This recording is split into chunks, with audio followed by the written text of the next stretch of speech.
Cancer સારવારમાં નવી હરણફાળ જોવા મળી. કેડી હોસ્પિટલ દ્વારા અદ્યતન કેડી કેન્સર સેન્ટરની શરૂઆત કરવામાં આવી. અમદાવાદ હંમેશાથી સંકલ્પ, સંવેદના અને માનવતાનું શહેર રહ્યું છે. હવે આ શહેરને ગૌરવ અનુભવવાનો વધુ એક અવસર મળ્યો છે. આરોગ્ય સેવાના ક્ષેત્રમાં એક ઐતિહાસિક ક્ષણ રૂપે કેડી હોસ્પિટલ ગર્વ સાથે અદ્યતન કેડી કેન્સર સેન્ટરની શરૂઆત કરવામાં આવી. આ એક એવું કેન્દ્ર જ્યાં આધુનિક વિજ્ઞાન અને ટેકનોલોજી માનવીય સંવેદનાશીલતા સાથે જોડાય છે. આ માત્ર એક નવી મેડિકલ સુવિધાની શરૂઆત નથી, પરંતુ આશા, આરોગ્ય અને નવી જિંદગી તરફના અનેક નવા પ્રવાસોની શરૂઆત છે.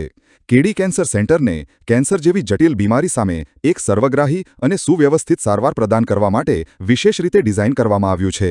ઓન્કોલોજી, રેડિયોલોજી, ડાયગ્નોસ્ટિક્સ અને સપોર્ટિવ સેવાઓને એક જ છત હેઠળ એકત્રિત કરીને દર્દીઓને વધુ સરળ, ઝડપી અને સુમેળભરી સારવારનો અનુભવ મળે તે સુનિશ્ચિત કરવામાં આવ્યું છે. આ વિશે કેડી હોસ્પિટલના managing director doctor Aditya Desai અને ડોક્ટર સોમેશ ચંદ્રાએ માહિતી આપી હતી. ડોક્ટર આદિત્ય દેસાઈ છે, હું કેડી હોસ્પિટલનો મેનેજિંગ ડિરેક્ટર છું. અમારું આજે બ્લોક બી છે, જેમાં કેડી કેન્સર સેન્ટર અમે આજે દરવાજા ખોલ્યા છે અમદાવાદના, ગુજરાતના લોકો માટે. એમાં ડાયગ્નોસ્ટિક્સથી લઈને સર્જિકલ ટ્રીટમેન્ટ, મેડિકલ ટ્રીટમેન્ટ, કીમોથેરેપી, બોન મેરો ટ્રાન્સપ્લાન્ટ, આયોડિન થેરેપી, ડાયગ્નોસિસના રિલેટેડ જે અત્યાધુનિક ઇક્વિપમેન્ટ્સ હોય, જેમ કે પેટ સ્કેન, રેડિયેશન થેરેપી અને સ્પેક્ટ સીટી, બ્રેકી થેરેપી, ડિજિટલ મેમોગ્રાફી, આ બધું અમે એક અલગ બ્લોક બીમાં અમારું આખું આ સેન્ટર આજે એનું ઉદ્ઘાટન છે. આના સિવાય કેન્સરના રિલેટેડ કેન્સરના પેશન્ટને જે ટ્રીટમેન્ટની પછી જે જરૂરિયાત પડતી હોય છે, જેમ કે home care, rehabilitation, physiotherapy, nutrition અને ડાયટેટિક્સ, આ બધાની એક ફૂલ ટાઈમ એક્સક્લુઝિવ ટીમ છે અહીંયા, જે વર્ષોથી કેન્સરના પેશન્ટ્સની ટ્રીટમેન્ટ કરતા આવ્યા છે, કેન્સરના પેશન્ટ સાથે એ લોકો કામ કરતા આવ્યા છે. આ બધું અહીંયા એક્સક્લુઝિવ અને એક ફૂલ ટાઈમ ટીમ આપણી અહીંયા કેડી કેન્સર સેન્ટરમાં અવેલેબલ છે. કેન્સરના રિલેટેડ અમે છેલ્લા 2 વર્ષથી ગામડે જઈને, અલગ શહેરોમાં જઈને કેમ્પ્સ, ફ્રી ઓપીડીઝ, ફ્રી કન્સલ્ટેશન્સ કરતા આવ્યા છે.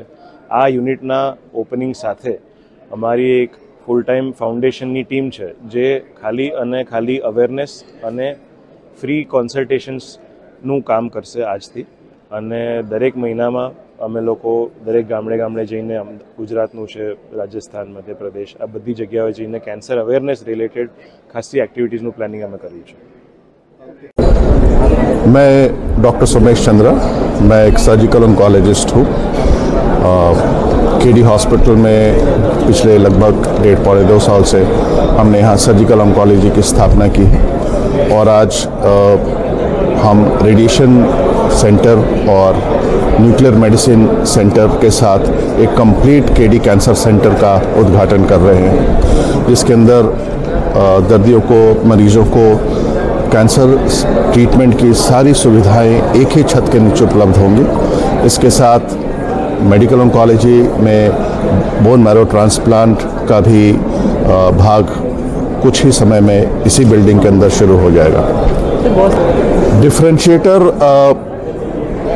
कहाँ से आता है? बहुत सारे मशीन तो सारी कंपनियां सभी को सप्लाई करती हैं. मशीन कौन चलाता है, किस सेंटिमेंट्स के साथ चलाता है, वो एक बहुत बड़ी बात होती है. उसमें सिर्फ डॉक्टर्स का भागीदारी नहीं होती है, उसमें सारे स्टाफ हैं, मैनेजमेंट हैं, वो इस सर्विसेज को किस दृष्टि से देखते हैं वो बहुत ज़रूरी है. और दूसरी बड़ी जो डिफरेंशिएटर हमारी है वो है कि ये एक स्पेशलाइज्ड सेंटर, एक मल्टी स्पेशलिटी सेंटर के अंदर उभर कर आया है.